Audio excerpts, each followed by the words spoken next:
From the Zimmerman Symphony Center in Canton, Ohio, this is Orchestrating Change.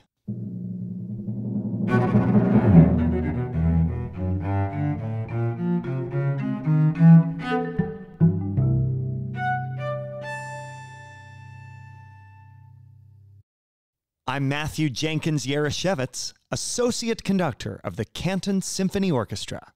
And I'm Rachel Hegemeyer, Manager of Education and Community Engagement.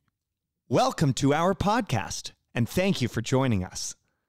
This podcast will navigate the issues that exist in the field of classical music and the world at large. We invite you to listen with open ears as our guests share their experience as underrepresented professionals in the music industry.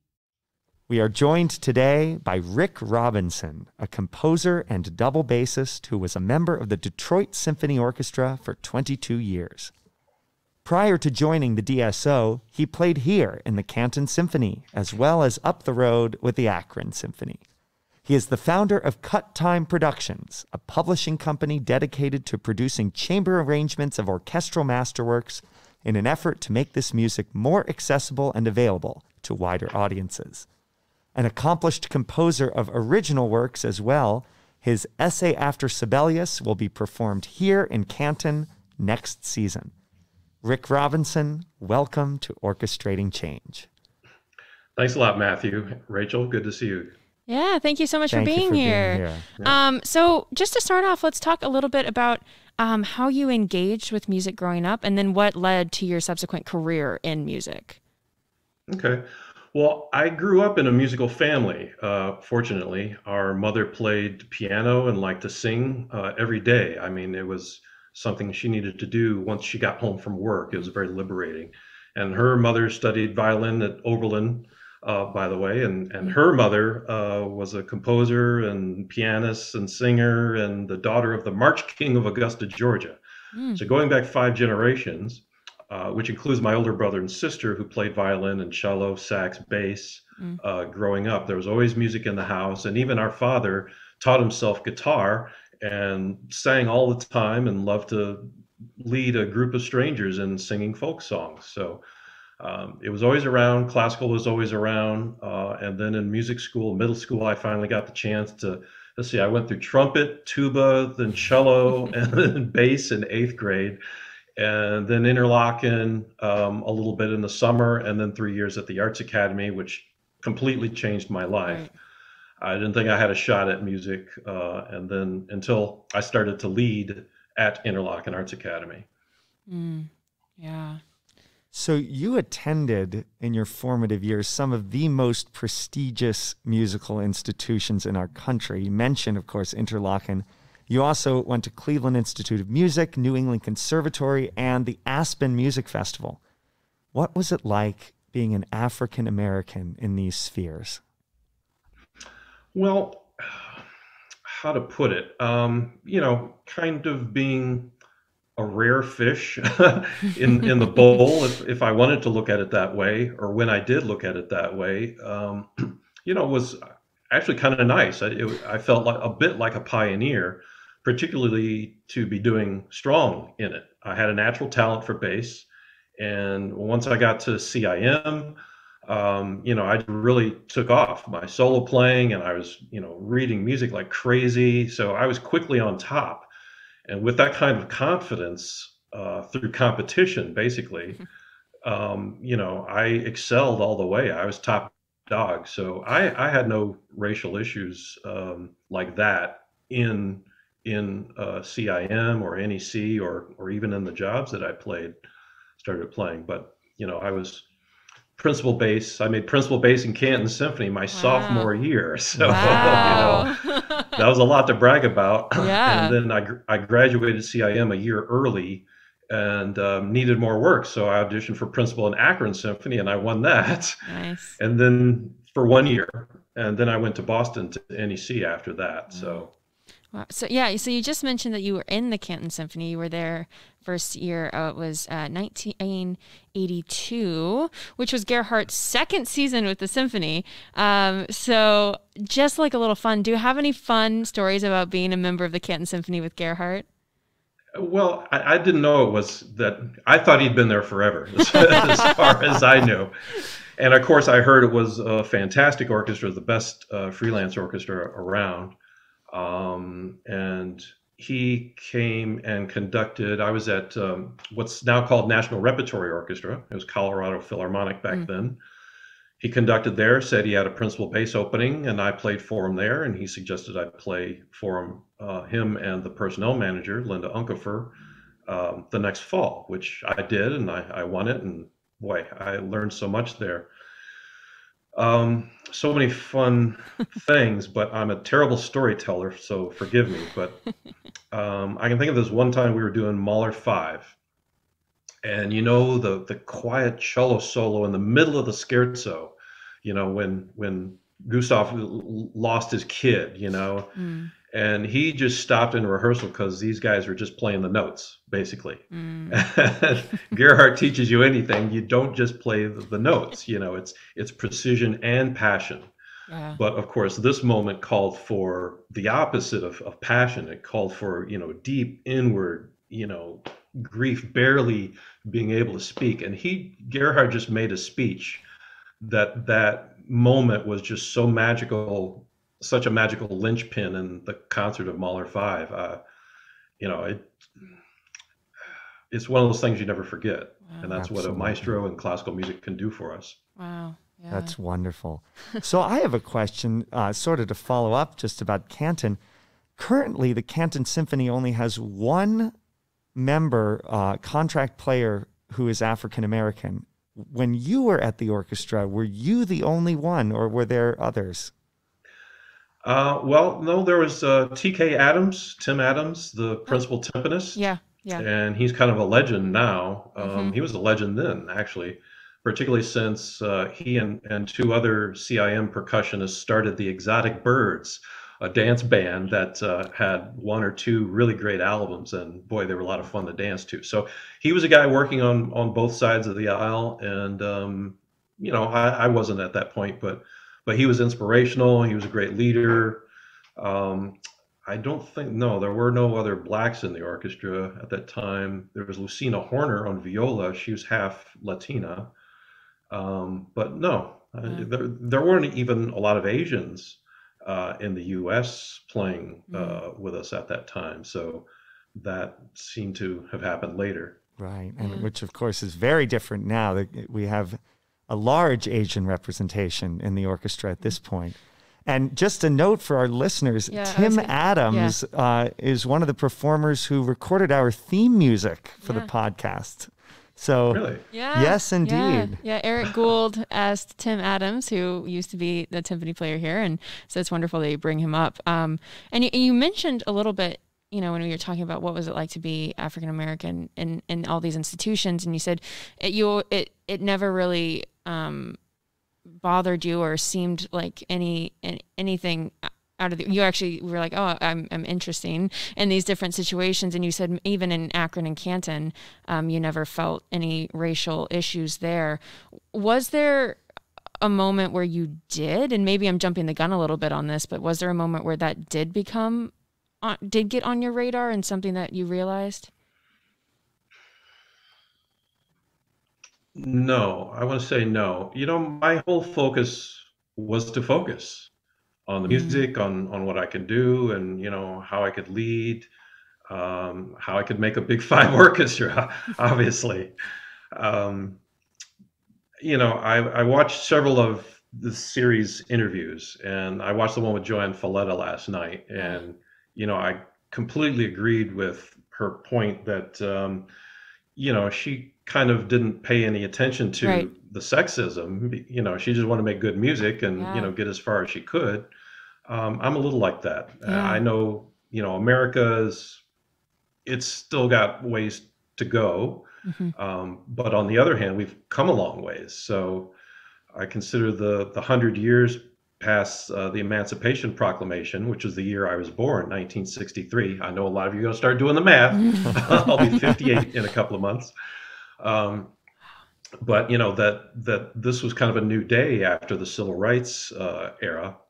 But unfortunately, it kind of led to a split, between, Black Power movement and, those of us who are taking advantage of the new openness to try to get ahead. So I was empowered by a few affirmation things. I won, some small scholarships to attend CIM.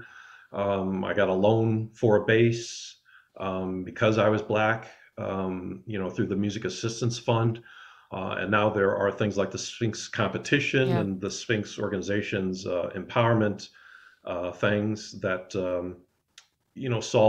serve a bit of the same function. So, and I think they're needed to some extent, but, we also have to rise to at least the floor of the standards of the orchestra that we're trying to get into. Right. So it's got to come from both sides to rise. Yeah. And that's what I focused on. Yeah. Absolutely. And so just so our listeners know, later this season, we've talked repeatedly in season 1 about the Sphinx organization, and we will have a representative from the Sphinx organization on later this season. Yeah. So we will learn a lot more about that. Mm-hmm. Now, Rick, you got into the Detroit Symphony Orchestra, which is not a Big Five, but it's the next tier down from the Big Five. While you were still in your 20s, and you ended up playing there 22 years. But the circumstances surrounding your hiring were very unique.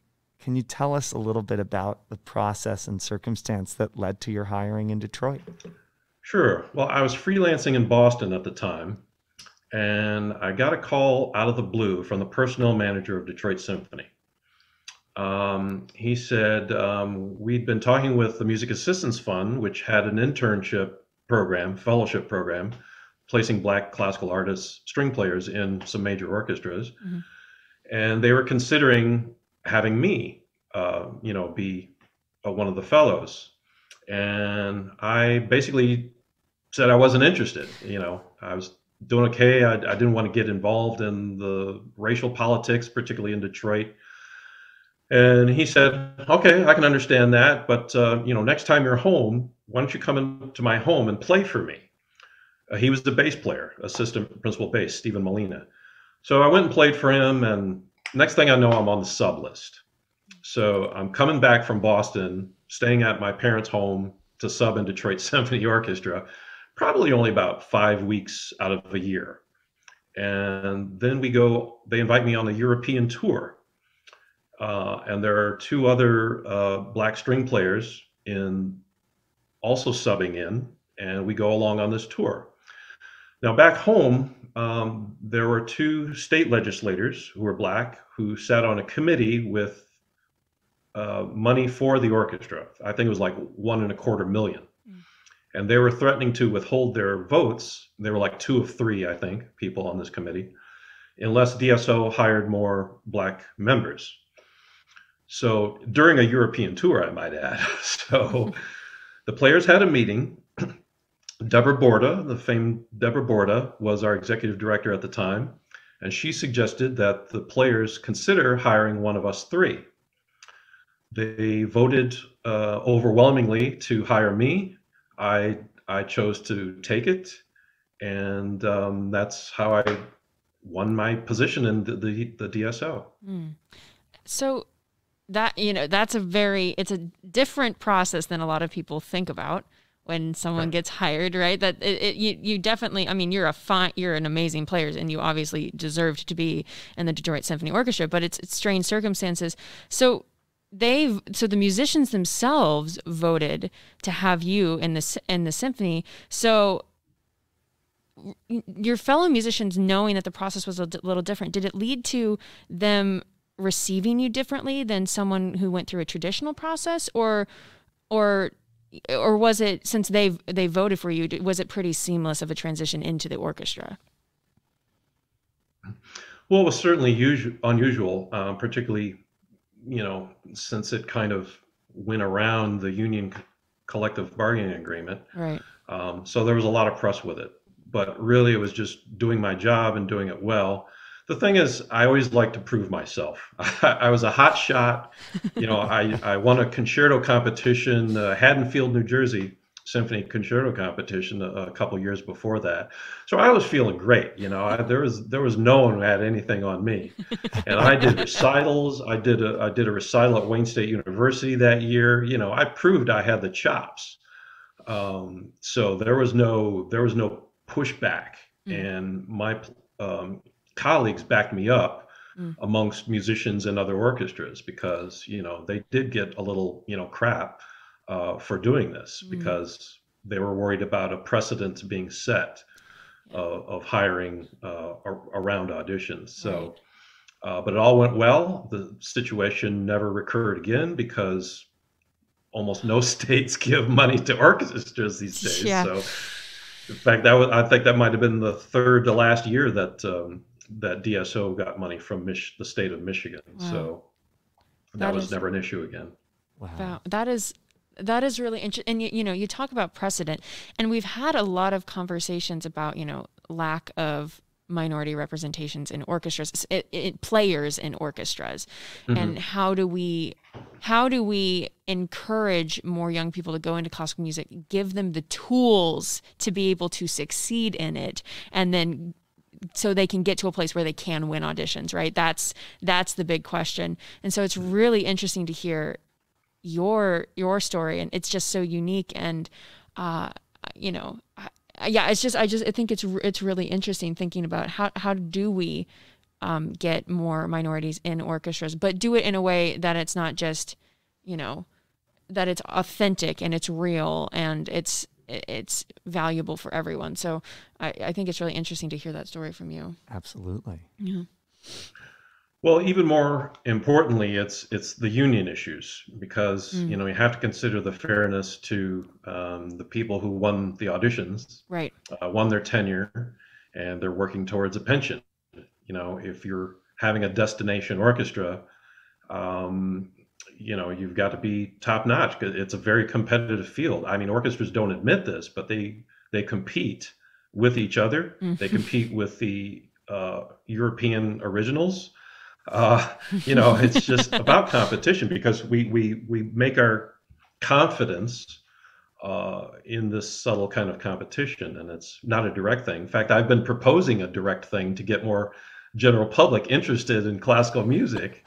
We need a movie, we need a competition, a betting pool, who's going to do best this year. right. As well as casual classical, which I hope we can get into. Oh yeah, later. For sure. Absolutely. So the Detroit Symphony has a long-standing tradition of playing and recording music by American composers, and including African-American composers.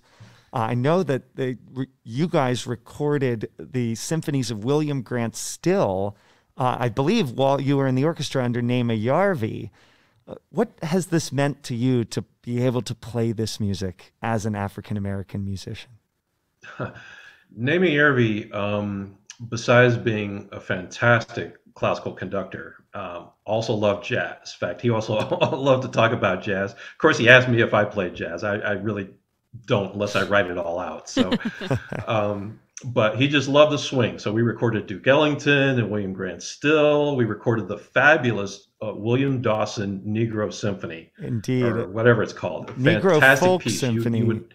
Yeah. The Canton Symphony CD library actually has that. The Nema Yarvi recording, which I've listened to, and it's wonderful. Yeah. So not only that, but every year the Detroit Symphony did a gospel concert with about seven singers from about 7 or 8 black churches in the area, and it was a fantastic event. It was just so feel good. Black music has, as long as I've been in the DSO, has been a strong part of DSO's repertoire every year. So we did a lot of that. And when Neme came in and wanted to record, about 3 CDs a year and do the William Grant Still, we recorded 3 of his symphonies, as I recall.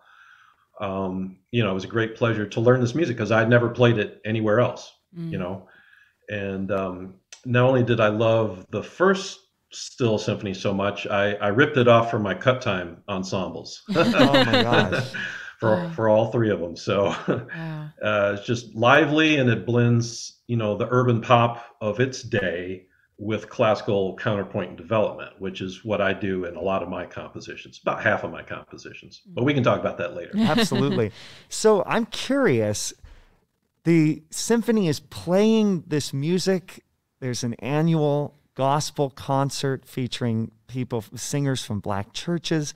I gotta rephrase that. Sure. We stopped doing the gospel concert probably about 4 years into my tenure, unfortunately. Okay. However, there was at that time and to this day an annual classical roots concert that is around excellence of Blacks in classical music. So okay. Very cool. So all of these efforts to perform this music, did this lead to engagement with the Black community that would bring people actually into the concert hall for classical concerts? And has it been sustained?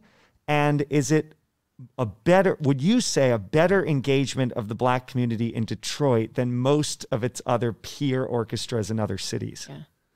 Yes, very much so. It's only grown, as a matter of fact. Now, I should preface, I'm on the board of trustees for DSO now.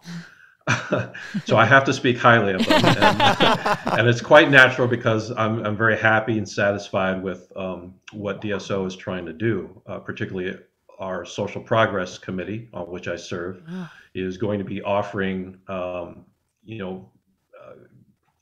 music to any student who wants to learn music, kind of an after-school program that we're working on, and it's going to be gangbusters.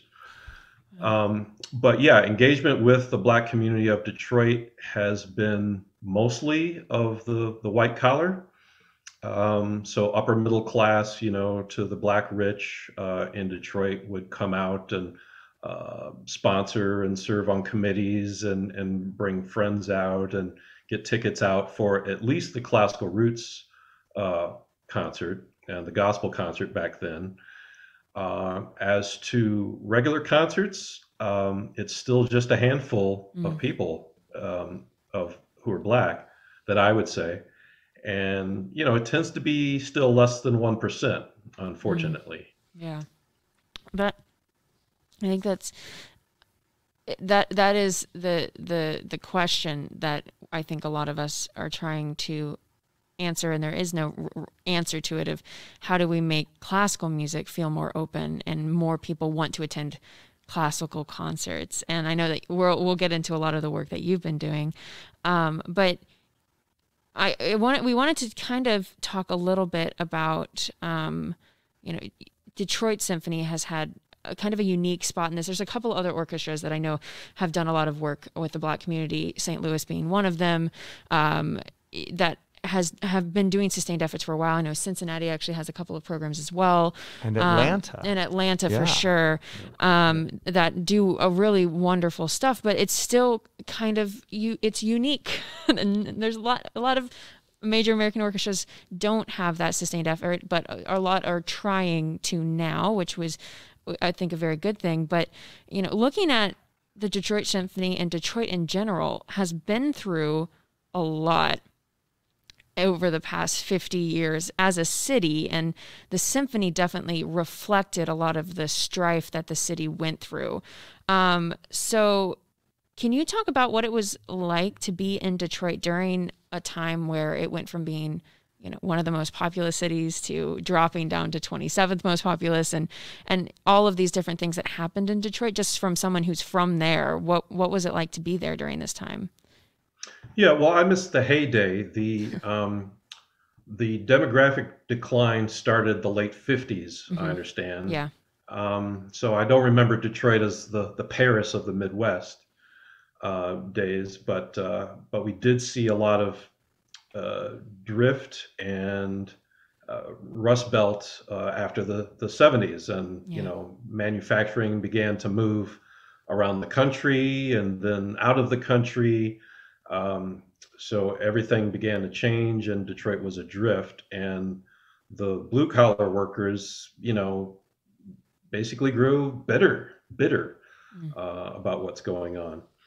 But really, when we look at it, we see an atomization of culture. It's everywhere. We used to just have 5 TV stations, and now we've got cable and YouTube.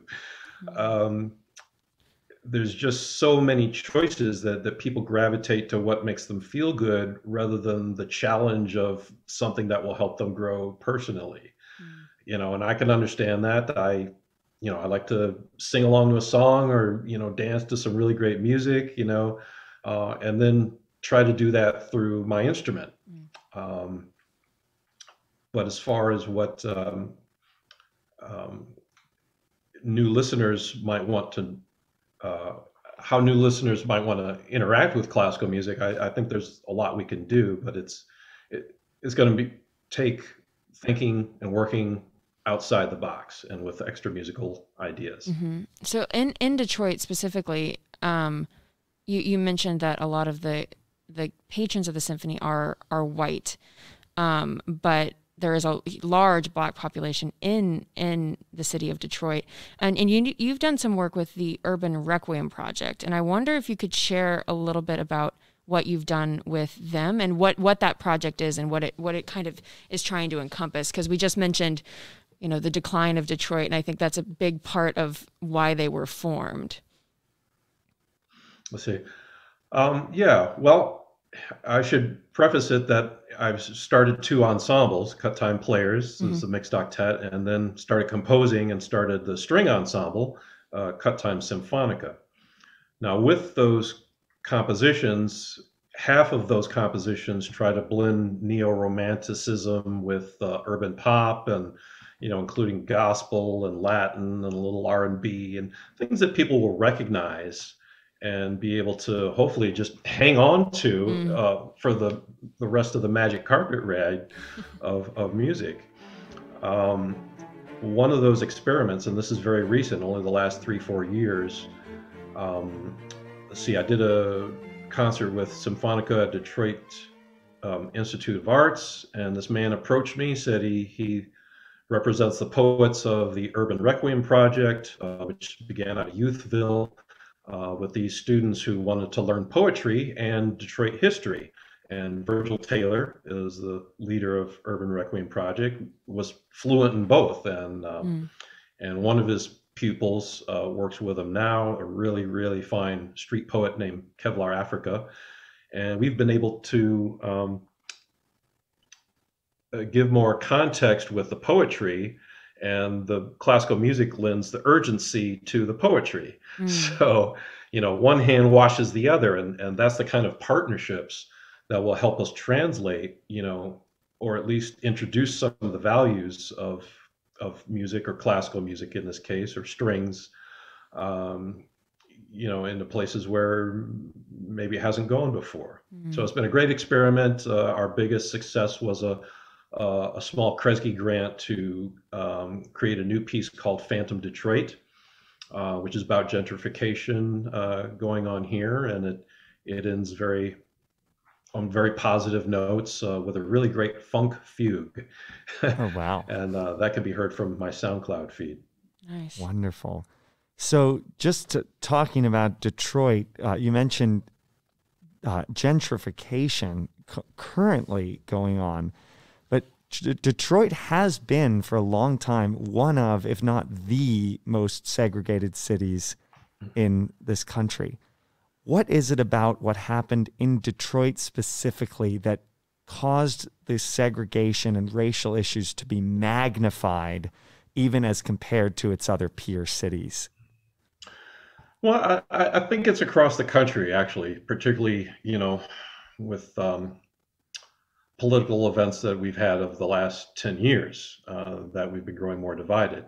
But in Detroit, back in my day, I'd say, there is this bitterness after the auto industry kind of, went elsewhere. A lot of those jobs left, never came back. Right. The union contracts didn't pay as much as they used to. There became 2 tiers for, different tiers for new workers than for old workers who've been there a long time. There's a lot to be angry about. And sometimes that anger is more empowering than getting a job. So it's just very weird place and time, when you've tried to depend on the auto industry, and then you feel like you have no place else to go. Right. And I just want to clarify something. So you mentioned a couple times the anger and the resentment and frustration as the auto industry left Detroit. Would you say this is anger felt by white workers, white auto workers or former auto workers against the African American community, or just felt by everybody? No, but by everyone. Okay. I mean, okay. Who worked in the factories? Yeah. Okay. And their families too. So it's multiple generations of bitterness, and they compound on each other. Right. So, and I recently sold my home from the east side of Detroit near Grosse Pointe and all that, and moved back to the inner city. And there's just a lot of bitterness around here. Yeah. And one has to be very careful where they walk. Absolutely. So. I think I was doing actually a little bit of research on Detroit and the history of it, and looking, and a lot, as I understand, a lot of the workers in the auto industry were Black workers. It was a majority of the inner city people in Detroit who worked in these factories, and a lot of, I think, what might have caused the bitterness is that the government of Detroit, local government and the city, they kept just trying to make the auto industry work in Detroit, and then it never did. It never took off again. And so there was a lot of promises made of, we're going to bring jobs back, and then nothing came back. And then they did this one thing, and then nothing happened. And so it's really interesting to talk about this bitterness and this anger, which is valid, and it's hard to shake from yourself when over years and years you get promised something and it just never comes to fruition, and then you watch your city kind of deteriorate around you, and then you've got a symphony in the middle of all of this that's trying to cross some boundaries, do some things, but you've how was the symphony involved with all of this, if at all, when in the bitterness or in all of these efforts to try to bring something back to the city? Do you remember the symphony ever doing anything in particular? Well, an orchestra is not a political institution, right? So it has to be careful any political messages that it says, because it tries to raise money from donors who will be on both sides of the aisle. It raises grants from foundations that can't get involved in politics. But we can bring people together, or try to, with concerts like that gospel concert. And, that was one of the saving graces back in my early years here, to see a lot of people come out to the symphony, even if it wasn't for a Brahms symphony. Yeah. Absolutely. But I think that's about as far as the orchestra could take it back in the day. Now, today, there's a changing attitude and much more of a willingness to do something more directly. So that's why we have our social progress committee, right, and the new music teaching program coming up. So we can do a lot more these days. I think it's really cool that I did not know you were on the board of trustees, which is very, very, very cool. How long have you been on the board of trustees? I think it's about 7 years now. It was a year after I quit the orchestra. Gotcha. They were like, please stay. I think that's really cool. And maybe if we get some time at the end, I'll ask you a couple questions about that, but I'll let us keep going. I was curious while we're on the board. So, okay. Are you, how many other Black people are on the board, if any, and what efforts are you spearheading currently on the board to better engage the Black community of Detroit? Okay. Well, I couldn't tell you the exact numbers, but after, DSO had a strike lockout back in 2010 through 2011, and then it restructured its board. And the board of trustees is a group of about 81 of us, I think, and I think we're at capacity now. Mm-hmm. And I want to say there's probably at least a dozen of us on that board, and of course at least one dozen from other races too. So we have a lot of Middle Easterners here, Chaldeans, and Latinx, and you name it. Iraqis, a lot of Iraqis here. I don't think we have an Iraqi on the actually there's at least one Iraqi on the committee. So it's coming along, and I am kind of known as the wild guy, the voice in the wilderness. So at just about every meeting I've got some wild ideas for the orchestra to at least think about, if not try to fully consider or research. So and I won't say how much they do or don't listen to me, but at least I can suggest some things, and if they don't try them, at least I tried. So absolutely, that's how it has to be. That's for sure. And so talking about your wild ideas, you've mentioned it a couple of times now, but back in 1994, you launched Cut Time Players, which you've mentioned a couple of times. And you did this along with several of your fellow DSO musicians. So can you tell us and our audience about Cut Time Players and why you started it to begin with? Sure. Well, I wanted to be a really good ambassador to the wider community once I joined the orchestra. And I had an idea when I was at CIM, actually, performing The Soldier's Tale by Igor Stravinsky, that if we, if we added flute, we could do Peter and the Wolf. We could probably do Peter and the Wolf, and The Sorcerer's Apprentice, and Till Eulenspiegel, Merry Pranks. But it wasn't until I was in DSO and I got music notation software, because I was too lazy to write things out by hand, that I was able to try it. And lo and behold, it worked so well. We were booked to do family concerts for the next 3 years or so, and that launched us. Then DSO started hiring us to do Tiny Tots concerts, and that went great until we got too expensive. So and then it grew into doing corporate events, playing in churches, going up into Upper Michigan, outstate, and bringing a little bit of DSO to people who couldn't make it to Orchestra Hall. Right. So, and it was just fantastic. We learned so much that I always wanted to do more. Right. Do you know what kind of impact Cut Time Players has had as far as introducing people who had never thought about orchestral music before into the sounds of these great masterworks, as far as potentially creating new audiences for Orchestra Hall and other concert halls? Yeah, no is the short answer.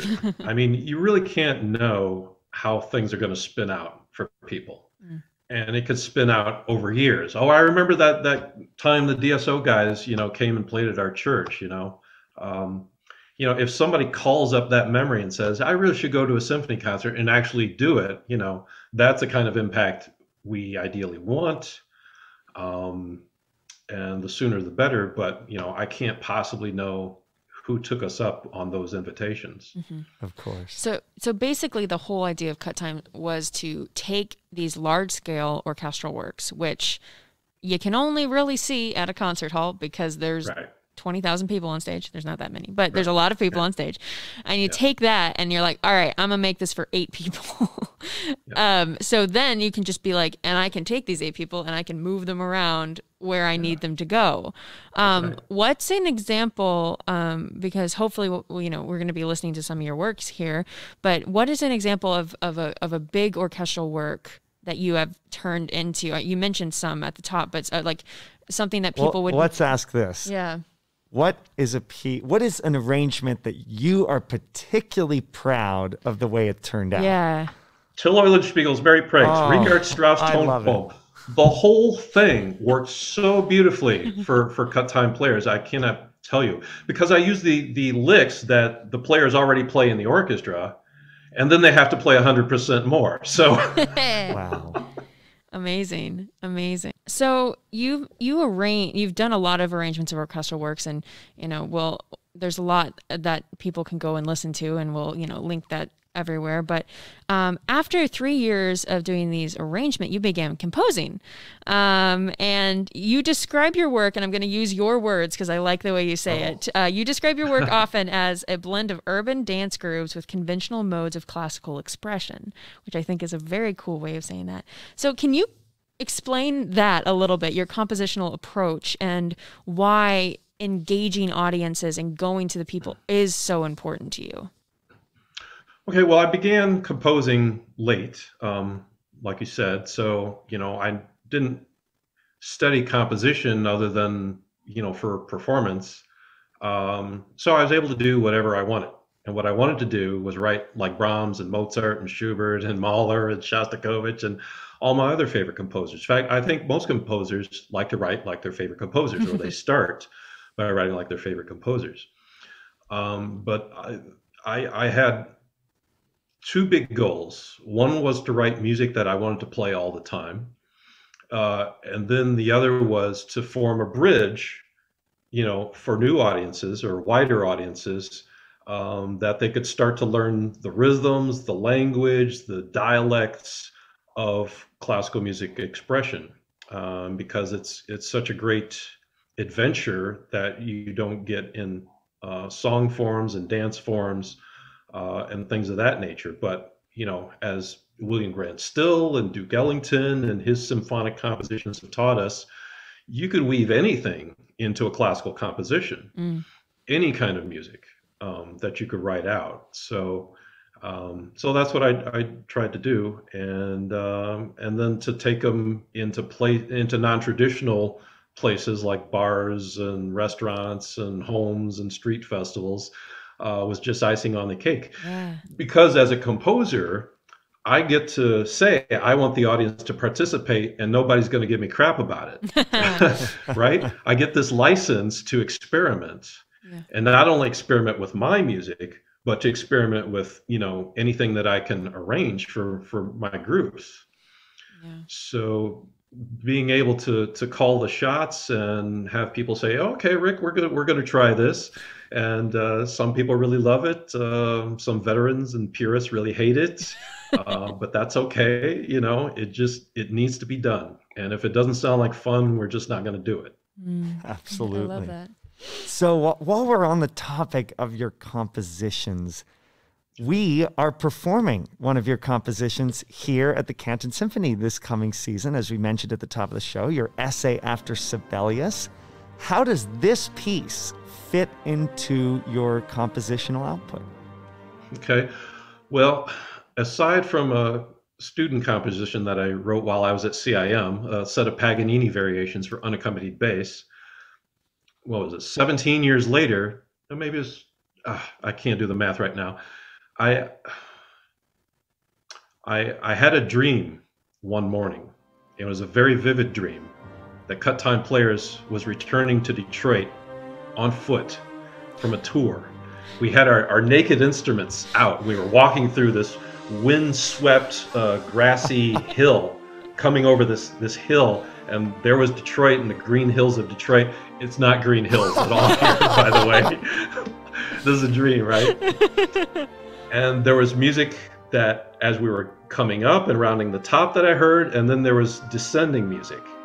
And I rushed down to the computer, I got it in Finale, and 3.5 years later, I finished this 20-minute piece, which if I say it was about my marriage and divorce, will make a lot of sense, but it's better if people come to their own, apply whatever story they want to music. But that's how I started composing.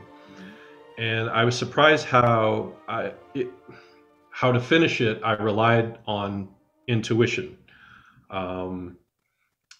figuring things out as I went along. And I made some mistakes. I'll have to revise the piece at some point, but I'm so glad Gerhardt loves it enough that he wants to program it with Sibelius's Third Symphony, because that was the catalyst for the piece. The coda of the first movement was our wedding anthem. Gotcha. wow. Okay. Yeah, so there you go. Very well. You know, art comes from authentic feelings, and music comes from real memories and what happens in life. And if you know, it's the reason why we listen to music and any type of music is because we connect to it and we have a reason to connect to it. So, I mean, it's really interesting to know the reason behind it. And I think you'd be happy to know, and I told you this in our conversation we had earlier, but in Gerhardt's episode of the podcast in season 1, he mentions your piece and Sibelius 3 and wanting to program it for a concert. Yeah. So he's been thinking about it for a while. So Since 2010, actually, when he came to Detroit and conducted the DSO musicians in a strike concert. Oh yeah. I gave him a score and a CD at that time, and he said he loved it and wanted to program it. So we've been working on this for 11 years. Wow. Oh my gosh. I'm so glad it's happening. I'm so thrilled to see that it's come to fruition. Yeah, and it's a very, very romantic, large orchestra type of thing. Think Richard Strauss and Sibelius, obviously. There's a little Shostakovich and Brahms and all my favorite composers. Awesome. So I'm not afraid to imitate, because I believe imitation is how we learn. That's how we grow.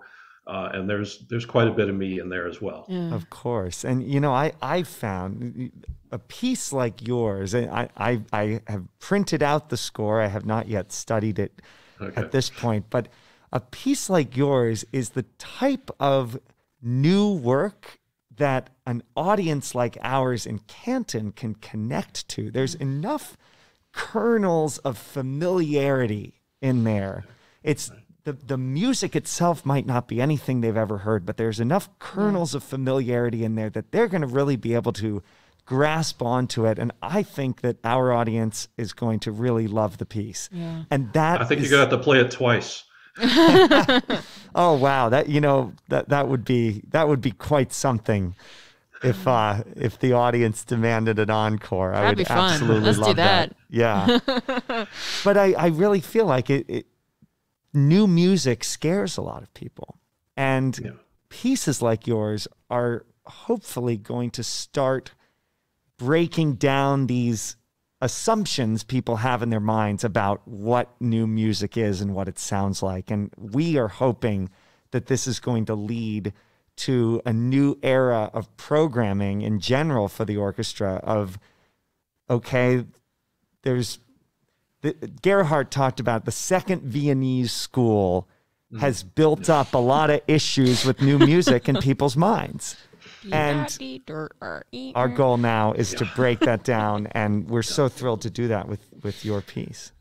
Yeah, thank you. Well, you know, I think it's fine to try to reinvent music, but for me, I'd like to pick up the old tools, blow the dust off, use the tool, or make my own tools, you know, based on what those old tools did. And melody, memorable melodies, driving harmonies, structure, sonata form is not dead. It worked for a psychological reason, you know, balancing the return of themes to create meaning. And of course, there's no better meaning than the music that you can create yourself, but a lot of people will be able to figure out a meaning on the first listen. It really needs to be immediately accessible. That's what I'm after. Absolutely. Right. And, you know, going back to accessibility and there's the accessibility of the listening and being able to hear something and understand it and love it. And then there's the accessibility of location, which we've mentioned a couple of times. And so now I'd like to ask you a little bit about your work with Classical Revolution and kind of talk. We've hinted at what this is and what this is, but can you talk a little bit about this organization and your work with it and what it's for? Sure. Well, Classical Revolution started with a violist in the San Francisco Conservatory. His story is he couldn't book a recital hall, so he did it at the coffee house across the street, the Revolution Cafe. Oh. Wow. Yeah. Okay. And it was, I'm sorry, it was his chamber music recital. So his quartet, you know, had to do a recital that was juried. And so he did it at the Revolution Cafe in the Mission District, and the idea took off. It soon became a monthly and then a weekly, and then there were several things going on across town at the same time under Classical Revolution. Word got out, and by the time I learned about it in 2010 during the DSO strike, there were about 25 chapters around the world. So I came down to Cleveland and saw the Cleveland chapter perform, and I said, I got to do this. How do I do it? They said, call up Cherith, get his okay, and you're good to go. So he jumped on board. He came out to Detroit, and we toured around a bit and did some things together and bonded, and we've been having a great time ever since. Now, my chapter is probably one of the more advanced chapters, simply because I have all these arrangements, Right. To do. But we started out on a volunteer basis, and I had tons of local freelancers and a couple of DSO people come out, and we just read stuff. And reading, takes the pressure off, particularly in a bar where everybody's drinking. We're drinking a little bit on stage because we're volunteering, right? This is not a professional event. Right. It's just an icebreaker. Let's call it an icebreaker. Okay.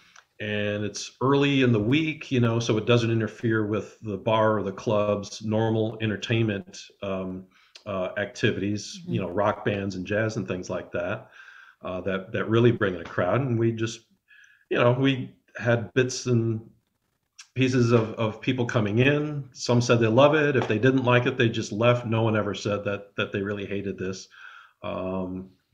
Other than some purists and a few of my DSO colleagues, turned their nose up at it. Oh. I knew it really needed to happen, and it needs to happen on a much, much larger scale. Yeah. If it's going to start trickling people up to symphony concerts or quartet concerts. Yeah.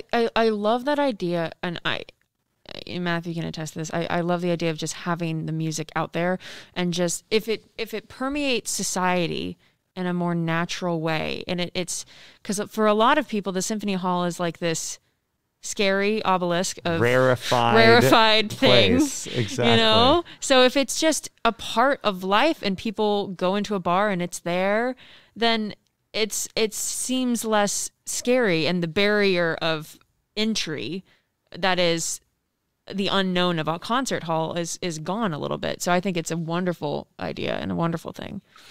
Well, I think of classical music as a church. And, inviting people to your church can be a really daunting thing, new people to your church. And if there's no welcoming committee or they're not talked to in the right way, they may never come back. So we need to have a casual classical events that complement, the sacred tradition that we have in our concert sanctuaries, which, by the way, because there's so many people, it maximizes the potential of the music working by theater rules. Everyone's got to be seated and quiet and blah, blah, blah. But club rules, where people can get up and talk and drink and, talk back a little bit, that's a very different animal, right? That's the world of entertainment and jazz and things like that. So, but in classical music, we've been so afraid of entertainment, or rather opposed to entertainment. That's our yang to our yin, so to speak. But the thing about yin and yang is there's always a little bit of the other in what we do. Right. So there is entertainment in a symphony concert. It's just not as entertaining as, when the performers speak directly to the audience, but we're speaking to them in other ways. We're worshiping the music, if you will. With a canvas of silence around it, and that maximizes it. But we really needed a casual tradition, and there used to be one, the salon tradition. Middle class people, experiencing music in homes and friends, with a little bit of conversation and things like that. So I think we can get there. But what I was leading up to is that with club rules, you pretty much have to amplify. And that's a very different animal for classical musicians. I have an amplification system because cut time players started to do some outdoor gigs, so we had to amplify a little bit. And that worked even better inside when I started going into bars and clubs. And I just keep the flow going by acting like the DJ. right? At the Yeah. radio station. Yeah. Yeah. That's fun. So I may have gotten a lot of this from the fact that I used to play in the Boston Pops Esplanade Orchestra Mm. Mm-hmm. for 4 summers. And while that wasn't a full-time job, I was happy to have DSO. I did pick up on this idea of, well, people, can drink and eat in Symphony Hall when they set up for Boston Pops. Why can't we do that with a symphony concert? Mm. Mm-hmm. Absolutely. Yeah. So I'm curious, what do you see as the place, as the role of the traditional classical concert going forward? You talked a lot about how these new ways to experience classical music can complement this, but all of us, certainly, we don't want to see the traditional concert go away, and we want to furthermore bring as many new people into the traditional experience as we can. How does the traditional concert experience then fit into all the new stuff that's going on today? Yeah. Well, I fully agree. The tradition is worthwhile. Like I said, it maximizes the potential impact of the music on everyone who's there and has paid a ticket. But we need to have alternatives for people to get their feet wet in it, because they're not getting it in schools. They're getting just the opposite as young adults, with sports and video games and pop music, and that's fine. We need all of these things, but we need to show directly and more transparently the benefits to us, as musicians who have this vantage point inside the music. We know what it's like to sit inside an orchestra or be at the front of an orchestra and have all that sound around you. Now we get that in the audience, but whenever these audience members come up close and see the musicians playing and communicating and looking at each other, they start to get it. They start to get at the center of the music. We need to put the new audience at the center of the music, give them one or two really solid experiences at that center. And then they start to get it, that wordless instrumental music, not only means the world to us, but, it's just a different kind of animal that could complement every other music that they love. Absolutely. Yeah. So you left DSO in 2012 and to focus more on all this work that you're doing, your compositions, cut time, all of these different projects. So what would you say are your major long-term goals with your current work and this idea of what you said, like new classical? What are you hoping to see in your career as it plays out with all this work that you're doing? Well, I was hoping that with these cut time ideas, we could build and hire and train and build a franchise or a regular series of pop-up concerts, basically different restaurants, bars, clubs, churches, schools, just appear everywhere, because we've got 3 teams per big city that could do things at the same time, of what I call new classical, which is pretty much any kind of experimental presentations of classical music that build bridges to less experienced audiences or music lovers. But I haven't gotten to that point. I haven't found the managing partners that can make that a reality. So I'm working on succession right now, finding who might be able to take it over or just preserve it and the ideas and methods that I've developed in a book or two, that the future could pick up where I've left off. Right. Certainly I'm leaving a lot of music as well. And again, the compositions, which I should talk more about, because they have titles like Get Your Groove On, Pork and Beans, and things like that, that hopefully will draw some curiosity. And it's the curious people that we have the best chance to attract.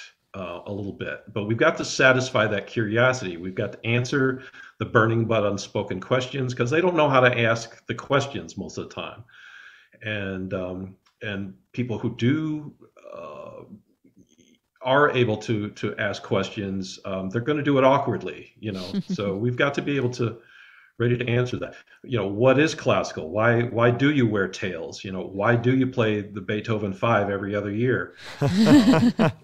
And talk about the standards, talk about how we refresh the music, talk about how it's a little bit different every time, but they're not going to pick up on those subtleties. So we've got to hammer them over the head on what difference that we as individuals can make, particularly you, Matthew, as a conductor. Every time you get up there and do Beethoven 5, you've got to find one little kernel, like Neme Yervi used to do with us. He'd find a different way to do every piece, even if we're doing a four-peat that week. And we just have to keep an eye on him, because, we never knew when he was going to, give us a proverbial wink and a nod, and we'd have to watch him, because he's going to try to trick us up. And this is the sport of making music matter. This is the game of making a difference. And people need to understand that it is a sport, that it is a sort of athleticism, or, if only intellectually or emotionally, that this music can be so different, Right. Spinning out of one little change from early on and spin out into other things. Nami was brilliant at that and inspiring. Yeah. So I would like to take a little bit of time for you to share a little bit about some of these compositions, and hopefully our listeners can get little sneak peeks at some of these things. But would you mind sharing with us some of these compositions that you've mentioned with these fun titles? Okay. Well, I talked about the Essay After Sibelius being my first orchestral composition, and I didn't think I'd become a composer at all. Then I finished this, and then it actually won a reading. I submitted it for the African American Composers Readings that DSO had in 2003. And then Thomas Wilkins, who was our assistant conductor at the time, and he always directed the classical roots concerts, he chose it to get a full premiere in 2006. Wonderful. And then I started to see if I could be an intentional composer. So the first piece I tried to do was for string sextet, because I know strings. And I started to write a piece about me and my fiance, how we got together, and the different stages of that relationship that hopefully anyone could relate to. And I think the second movement was called Encounters, and it's sexy. It's very sexy music. I think a lot of music is very sexy, particularly if it's just strings. So it fit right in. Anyways, it's a great piece. It ended up Wedding Bells, 5 movements, great piece. And then I started to do a little bit of rock influence with the Gigue Rondo for oboe and string quintet. And that led to trying to Get Your Groove On, which is a classical player taking a night out on the town looking for a dance groove to fit his mood after playing a Brahms symphony. How fun. Which sounds really terrible, but we go to these different clubs. So, a little classic rock, a little, early jazz, then some rockabilly, all these kinds of things. And he thinks about music history in between each venue. So you kind of hear that. The audience kind of hears that. Cool. So they get into it. And then just to skip ahead a little bit, probably one of my biggest pieces is called Highland Park, Michigan, City of Trees. Now, Highland Park is a very small suburb within Detroit. It's surrounded by Detroit. It's very inner city. Used to have these big, tall, beautiful Dutch elm trees that had to be cut down when Dutch elm disease came along and threatened to topple on people's houses. So Detroit, Highland Park looked very desolate after they cut down all these trees. So it kind of contrasts the past when there were all these beautiful trees with the present when there weren't. And its attitude, or rather, also reflecting symbolically an attitude kind of against mainstream education. So the piece is really about, bullying, and the effect on students who want to learn. Wow. Wow. Yeah. Oh, but it's very, it's got hip hop, it's got gospel, it's got some Islander music, for contrast. It's a very strong piece, and I finally orchestrated it 2 years ago. Wonderful. That's amazing. So which piece would you like to share with our audience today? Well, I think City of Trees would be really indicative. The thing about classical music is, you can't just pick one excerpt of it and have it represent the whole piece. So it's kind of going through the whole thing. But I hope we play, the snippet to put on that will get people to listen to the whole thing. All Wonderful. right. So here is a small clip of Rick Robinson's City of Trees.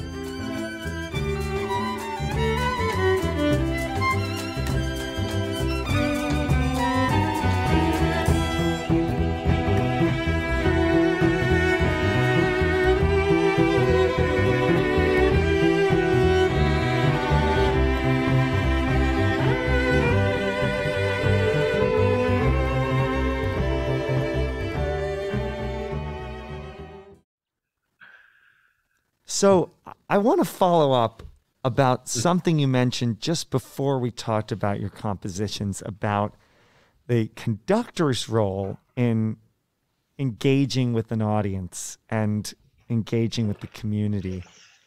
Do you think that there is a role for the musicians of the orchestra to do the same? And would you say that it's something that is being done enough or could be done more at this point? We definitely have to do more. In fact, I don't think we've even begun to explore all the ways that the musicians themselves could be the best conduits or the best translators of what classical music does for us to curious new listeners. We need to lay down the academia for a while and talk from the heart, talk personally, emotionally, about what this music does for us. Frankly, we try to play every piece like it's the one that saved our lives, but but trying to put that into words, we'd almost have become English majors. But there are people who are really good at writing about the emotional impact of music, such as Alex Ross or some of the newer music critics that are left. But really, it's the non-musicians, put things in language that we classical musicians don't tend to use. So it almost takes asking, our family and our close friends, well, what do you think of classical music, or what don't you like about classical music? And then trying to answer those questions. Whenever I do Classical Revolution Detroit, I'm imagining that everyone is family and friends, that there are no strangers here, that they're just genuinely curious on why you chose to play classical music and get a straight, honest, and effective answer. Now, metaphors work really well. I use several. Besides the church analogy, classical music is like a sailboat and pop music is like a powerboat, right? Anybody can do it, just get on that throttle and the ride's over in a few minutes. Whereas sailing, you have to know a lot more about what you're doing or what you're listening to. It's quieter. It uses physics, rather than electronics. Cooking, the music on the page is kind of like the recipe. It's not the music. It's, the recipe, and we bring our ingredients, our instruments together, and we are the cooks, and we can spice up the music in any way we want. We can change that recipe up in any way we want, and make it fresh and ours. It's all about taking ownership and sharing that license for the music with people who don't think they have any license or right to be in the audience, because they don't know what a movement is, they don't know what a development section is. So we need to clue people in, and we're going to need to do it a little bit verbally, maybe a little bit with visual projections. Dancers, I'm hoping to experiment with dancers. So there's all kinds of ways, all kinds of ideas. I'll leave it there. We had a wonderful collaboration a few years ago with a local dance troupe. We did Carmina Burana, and it was to this point, the only sold out masterworks concert that we've had in my time with the Canton Symphony. And it was incredible. It was having that added element brought people who would not have otherwise come out to the symphony that night. Yeah, that's right. So these kinds of collaborations, partnerships, have the potential to bear really big fruit. And I think they could be more permanent. I think, if I had my druthers, I'd have a choreographer, on my team. I'd have a poet. I'd have a visual artist, someone who could do visualizations based on my compositions. I would love to have that kind of thing. The stuff with the poets has been truly fantastic, and there's other ways to collaborate that I haven't thought of yet. Right. Well, thank you so much for being with us today and for sharing your music with us and your story and all of the wonderful things that you've done with your life. And we always ask everyone the question, how do we orchestrate change? And I think I'm going to ask you the same question. You've been doing that for a while. You've literally been orchestrating, right? You've been writing music and changing things up. But looking forward at the larger picture of classical music and the issue of representation and the issue of audiences and the issue of, it seeming like it's a dying art, or what do you see as the way that we orchestrate change moving forward? Well, going back to the church analogy, I want to see everyone in my church. I don't target, Black audiences. I don't target young audiences. I want all curious music lovers to give classical a try. So, excuse me. So I think, again, if we empower the musicians to be very personal and intimate and informative, that eventually will lead to a trickle of sales, and then maybe a steady stream of sales to the Canton Symphony. But we've got to be out there where the people are and where they go to discover for themselves other kinds of music. Right. But we're going to have to amplify. We're going to have to be entertaining, or infotaining might be a better word to use, and clue people in, particularly about shaping the music. And I know Gerhard and I will both get on this. We'll sound like the same person. That music that doesn't have phrasing or shape, is just a waste of time. Right. Because we've learned the notes and the rhythms, but the music is in between the notes and the rhythms, and it's between us. So we need to be very demonstrative, use our body language to add extra drama or to dramatize what we believe is going on in the music. Even more than the Berlin Phil, the bass is moving like trees, swaying like trees. Oh, I would love to do that. I just think there's a lot of ways we can cut classical loose and intrigue people enough to come see us then play in our orchestras. Right. Rick Robinson, thank you so much for being with us today. You're welcome. Thank you. Rick Robinson, double bassist in the Detroit Symphony Orchestra for 22 years, founder of the Cut Time Players, and composer of the Essay After Sibelius, which will be performed on our upcoming Canton Symphony Orchestra Masterworks season. Orchestrating Change is a production of the Canton Symphony Orchestra. Our theme music was composed by Eric Gould and performed by Derek Snyder and Tim Adams. Our audio engineer is Nathan Maslick. Thanks for listening, and we'll see you next time.